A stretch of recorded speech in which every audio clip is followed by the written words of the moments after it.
Hi, my name is Rob Loftus. I'm the senior producer on F.E.A.R. for Sierra Entertainment. The philosophy behind F.E.A.R. was to really blend kind of that action movie feel with a paranormal narrative to kind of put a twist on it. The core of F.E.A.R. is all about first-person combat, real close quarters battles kind of stuff, getting up on your opponent, and squeezing the trigger, having that loud, violent weapon, and making those close quarters battle sequences really thrilling. And at the same time, when we lull the player into a false sense of security and really kind of creep them out with some nightmare moments, some real kind of paranormal stuff with our narrative, that really kind of puts the player off balance and keeps them kind of wondering what's around the next corner. Bringing F.E.A.R. to the 360 has been, there's a lot more horsepower on the 360 to work with when we brought F.E.A.R. over. When Day One Studios was bringing it over, they realized that there was some more room to work with. So they wanted to add some stuff, and one of the things was HDR lighting that they wanted to put in there. So you can think of, you turn all the detail sliders up on F.E.A.R. For the PC. We brought that over to the Xbox 360, had the extra room, we put in the HDR lighting, which makes the scenes look all that much better. We also rezzed up some of the particle effects as well. So F.E.A.R. altogether looks better on the 360 than it did on the PC, and it runs great.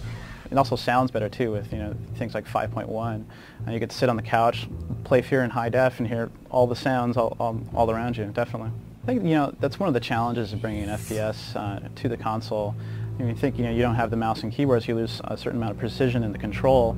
But there's lots of games that have been very successful at it, and there's a lot of research that we can do, that we have been doing to make sure that the controls feel just right. And that's pretty much the biggest, probably, tuning point that we're doing with the game. We're constantly tuning how the controls feel. I believe we're at a pretty good level, but we're really tuning that until the end to make sure that it's right. Well, the paranormal aspects in F.E.A.R. are really kind of out of the corner of your eye. We don't really want the player to be desensitized to them. We want to be too in their face, because it's not really scary when you kind of unravel the mystery in front of them. So it's kind of like, the theory is it's what you don't see can oftentimes be scarier than what you do see. So we really want to create that feeling of that creepy feeling rather than kind of like the boo kind of scare. We want the player to think, gosh, I really don't want to walk down that hallway because I'm so creeped out.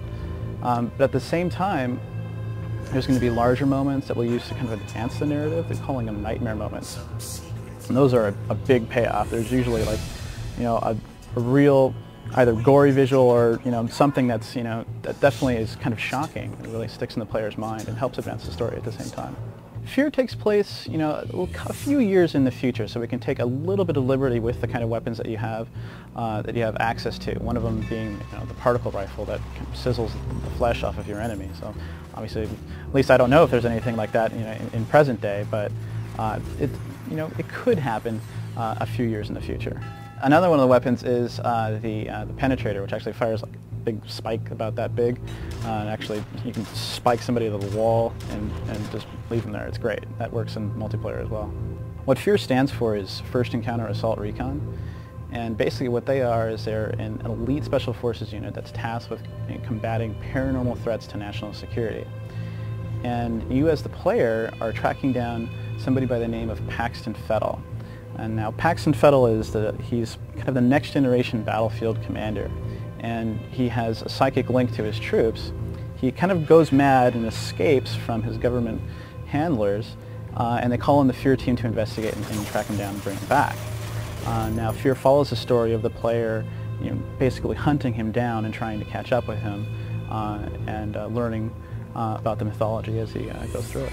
So one of the things we're bringing to the 360 as extra content is something called Instant Action, which is basically kind of an arcade-style mode where the player fights against, could be waves and waves of the F.E.A.R. AI, or playing through different sections of levels as all new experiences.